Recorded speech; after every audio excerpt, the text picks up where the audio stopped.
سورہ بنی اسرائیل آیت نمبر 21۔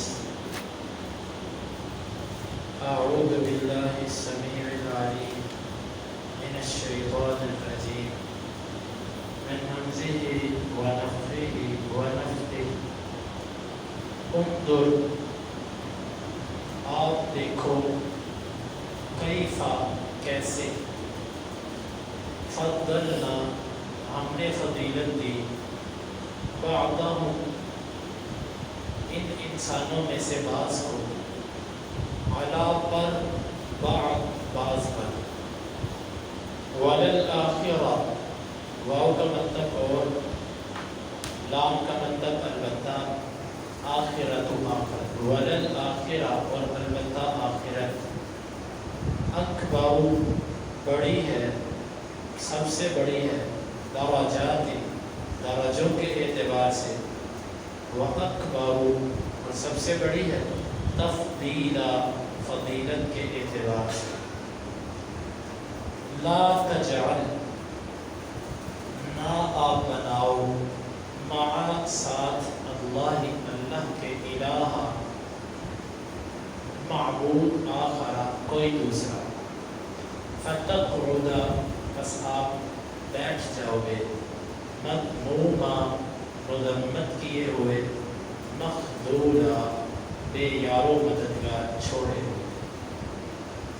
انظر کیف فضلنا بعضهم علی بعض، آپ دیکھو ہم نے کیسے انسانوں میں سے بعض کو بعض پر فضیلت دی، وللآخرۃ اکبر درجات واکبر تفضیلا، البتہ آخرت جو ہے وہ درجات کے اعتبار سے سب سے بڑی ہے اور فضیلت کے اعتبار سے سب سے بڑی ہے۔ لا تجعل مع اللہ الہا آخر، آپ اللہ کے ساتھ کسی اور کو معبود مت بناؤ، فتقعد مذموما مخذولا بس آپ مذمت کیے ہوئے اور بے یار و مددگار کیے ہوئے چھوڑ دیے جاؤ گے، یا فتقعد آپ بیٹھ جاؤ گے مذمت کیے ہوئے اور بے یار و مددگار چھوڑے ہوئے۔ ان آیات میں اللہ تعالیٰ نے پہلی بات یہ بیان فرمائی کہ ہم نے انسانوں میں سے بعض کو بعض پر فضیلت دی ہے، ہر درجے میں فضیلت ہے۔ بعض انسان ایسے ہیں وہ مالدار ہیں، بعض غریب ہیں، بعض متوسط ہیں، بعض خوبصورت ہیں، بعض بدصورت ہیں، بعض متوسط ہیں، بعض گورے ہیں، بعض کالے ہیں، بعض متوسط ہیں، بعض طاقتور ہیں، بعض کمزور ہیں، بعض متوسط ہیں، بعض لمبے ہیں، بعض چھوٹے قد کے ہیں، بعض متوسط ہیں۔ ہر معاملے کے اندر آپ دیکھو ہم نے درجے بنائے ہیں دنیا کے اندر، یہ درجات ہیں۔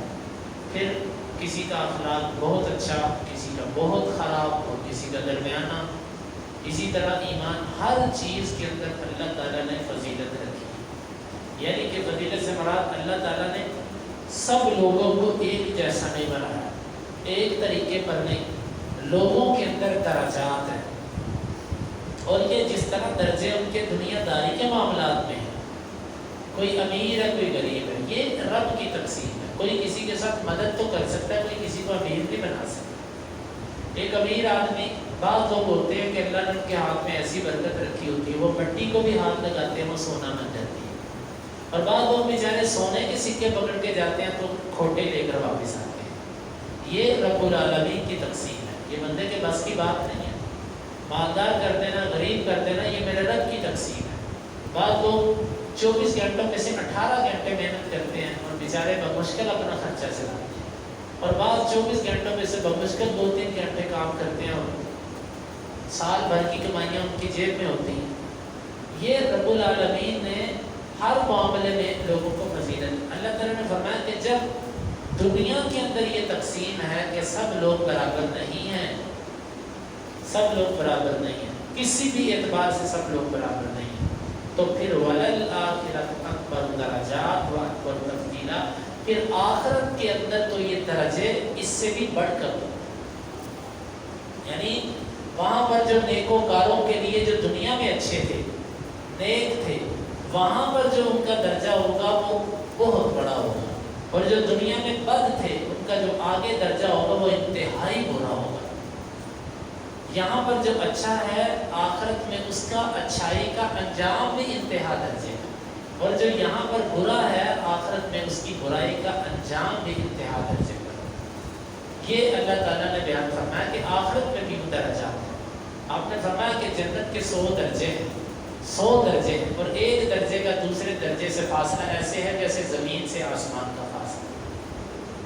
اور آپ صلی اللہ علیہ وسلم نے فرمایا، ابن کثیر رحمہ اللہ اس روایت کو لے کر آئے، آپ نے فرمایا کہ جنت کے اعلیٰ طبقے کے لوگ، جنت کے اعلیٰ طبقے کے لوگ جو ہوں گے وہ اصحاب غرف، بالا خانوں والے یعنی علیین والے جو لوگ ہوں گے، ان کو وہ ایسے دیکھیں گے کما تتراؤن یا کما ترون، آپ نے فرمایا کہ جس طرح کہ تم دیکھتے ہو کسی ستارے کو دیکھتے ہو کہ وہ ستارہ کسی افق کے اندر دور، افق میں تم کو دور دکھائی دیتا ہے، ایک تو نا چاند آپ کے قریب ہے، ایک وہ ستارہ جو انتہائی دور ہے، سب سے زیادہ دور ہے۔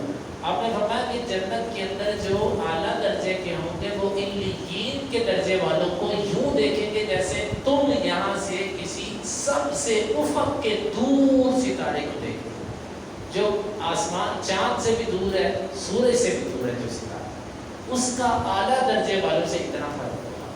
صحابہ نے جب یہ حدیث سنی تو یہ 2 حدیثیں میں بیان کر رہا ہوں، ایک بخاری کی ہے اور دونوں کو ملا کر میں بیان کر رہا ہوں۔ ایک موقع پر صحابہ کرام نے کہا نبی رسول صلی اللہ علیہ وسلم کیا یہ انبیاء ہوں گے؟ آپ نے فرمایا نہیں، انبیاء نہیں، رجال آمنوا باللہ وصدقوا او کما قال، وہ مرد ہوں گے جو اللہ پر ایمان لائے اور اس کی تصدیق کی۔ یہ کیسے خوش قسمت لوگ ہوں، اللہ تعالیٰ ہمیں ان لوگوں میں شامل فرمائے۔ امام مالک رحمہ اللہ کے بارے میں نے ان کی سیرت پڑھا کہ ابن ابی حاتم نے تقدیمۃ الجرح والتعدیل کے اندر کی جان پر سوانح ذکر کیا، وہاں پر یہ بات لکھی ہے کہ جس وقت وہ فوت ہوئے تو بعض محدثین نے ان کے بارے میں خواب دیکھا کہ وہ کہنے لگے کہ احمد بن حنبل رحمہ اللہ کا مقام اتنا اونچا تھا، اتنا اونچا تھا، اتنا اونچا تھا جنت میں کہ جب میں ان کا مقام دیکھنے کے لیے میں نے سر اوپر کیا، مجھے اتنا اوپر کرنا پڑا کہ میری ٹوپی نیچے گر گئی، اتنا اونچا۔ مالک رحمہ اللہ، امام مالک رحمہ اللہ کا مقام اتنا اونچا تھا۔ یہ میں نے ایک محدث کا خواب بیان کیا جو امام مالک رحمہ اللہ کی وفات کے بعد ان کو پایا۔ تو یہ درجات اللہ تعالیٰ نے رکھے ہیں دنیا کے اندر۔ اگر اللہ نے تقسیم بنائی ہے لوگوں کے اندر تو آخرت میں یہ تقسیم اس سے بڑھ کر ہوگی، برابری نہیں ہے۔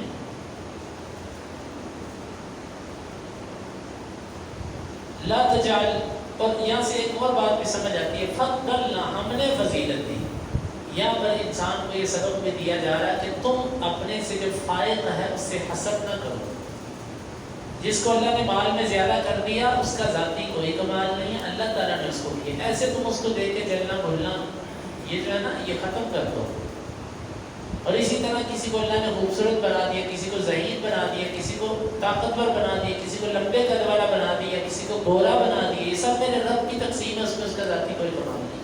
وہ کہنا کون کہتا ہے میں کالا بن ہوں، کون کہتا ہے میں بدصورت ہوں، کون کہتا ہے میں کمزور ہوں، کون کہتا ہے میں غریب ہوں۔ اس میں اشارہ اس بات کی طرف ہے فضلنا، ہم نے یہ فضیلت دی ہے، تو اللہ کی تقسیم پر راضی ہو جاؤ۔ پھر اگر کسی کے ذہن میں یہ سوال آئے کہ اللہ تعالیٰ نے یہ تقسیم کیوں کی، مجھے کیوں غریب کر دیا اور اسے کیوں امیر کر دیا، تو اللہ تعالیٰ حکیم ذات ہے، تمہاری غربت میں تمہارے لیے بہتری تھی اور اس کی مالداری میں اس کے لیے بہتری تھی۔ اگر تم امیر ہوتے تو تم کفر اور سرکشی کی آخری حدوں کو جا چھوڑتے، اسی لیے رب نے تمہیں غریب رکھا کہ تم اپنی حدود کے اندر ہو۔ اگر وہ غریب ہوتا تو وہ مال اکٹھا کرنے کے لیے ہر جائز و ناجائز کو ایک کر دیتا، اللہ تعالیٰ نے اس کو وہ دے کر ٹھیک رکھا۔ تو بہرحال یہ رب کی تقسیم ہے، اس نے کی ہے۔ آخر میں اس رکوع کا آخری جو آیت ہے، نبی صلی اللہ علیہ وسلم کو کہا جا رہا ہے جب کوئی خطاب نبی صلی اللہ علیہ وسلم کو ہو اور وہ خطاب ایسا ہو کہ جو نبی صلی اللہ علیہ وسلم سے وہ عمل ممکن نہ ہو، تو پھر اللہ تعالیٰ امت کو مخاطب کر رہا ہوتا ہے، یا اشارہ اس بات کی طرف ہوتا ہے کہ یہ عمل اتنا برا ہے، اگر نبی جیسا عظیم آدمی جس سے ممکن بھی نہیں ہے ایسا کرنا، اگر اس سے بھی یہ عمل سرزد ہو جائے تو اس کے ساتھ یہ اللہ کرے گا، تو جب تم نبی بھی نہیں ہو تم ہی عمل کرو گے تو خود اپنا انجام سوچو. لا تجعل مع اللہ الہا آخر، آپ اللہ کے ساتھ کسی کو معبود نہ بناؤ. اللہ کے ساتھ کسی کو اپنا الہ نہیں بنانا. کسی بھی مشکل کشا، حاجت روا، بگڑیاں بنانے والا. اللہ اکبر. میں نے آج ایک روایت پڑھی ہے، ابن کثیر رحمہ اللہ نے اس کو ذکر کیا. مسند احمد کی وہ روایت ہے اور حسن سند درجے کی ہے وہ روایت. مجھے وہ روایت ایسے دل پر یقین ماننے کے بعد دفعہ ایسے ہوتا ہے کہ انسان کو ایسے کوئی چیز دل کو جا کے لگتی ہے کہ کیونکہ اپنی کوتاہی ہوتی ہے نا، انسان کو اپنی کوتاہی یاد آتی ہے. نبی صلی اللہ علیہ وسلم کا فرمان تھا کہ آپ نے فرمایا کہ جو اپنا فقر لوگوں کے سامنے پیش رکھتا ہے، لوگوں کے سامنے پیش کرتا ہے، لم لا تسد فاقته او کما قال، اس کا فاقہ کبھی بھی ختم نہیں کیا جاتا. اور جس نے اپنا فاقہ اللہ تعالیٰ کے سامنے پیش کیا، اپنی ضرورت، اپنی حاجت، اپنی تنگ دستی اپنے رب کے سامنے پیش کی، اللہ تعالیٰ اس کو فوراً یا کچھ مدت کے بعد مالداری عطا کر دے گا، اس فاقے سے نجات دلا دے. جس نے اپنا فاقہ، اپنی ضرورت لوگوں کے سامنے پھیلائی، اللہ اس کی ضروریات کبھی نہیں پورا ہونے دیتا. اور جس نے اپنی ضروریات کو کہا کہ میں لوگوں کے سامنے نہیں کہوں گا، میں رب سے ہی کہوں گا، اللہ تعالیٰ پھر اس کی ضروریات کو پورا کر دیتا ہے. یہ بڑی پیاری روایت ہے. کبھی ہمیں جتنی بھی ضرورت ہو، حد الوسع یہ کوشش کریں کہ اپنے رب سے مانگیں. مخلوق سے مانگیں گے تو واپس دینے پڑیں گے، ادھار لیں گے تو واپس کرنا پڑے گا. کون ہے جو چھوڑے گا؟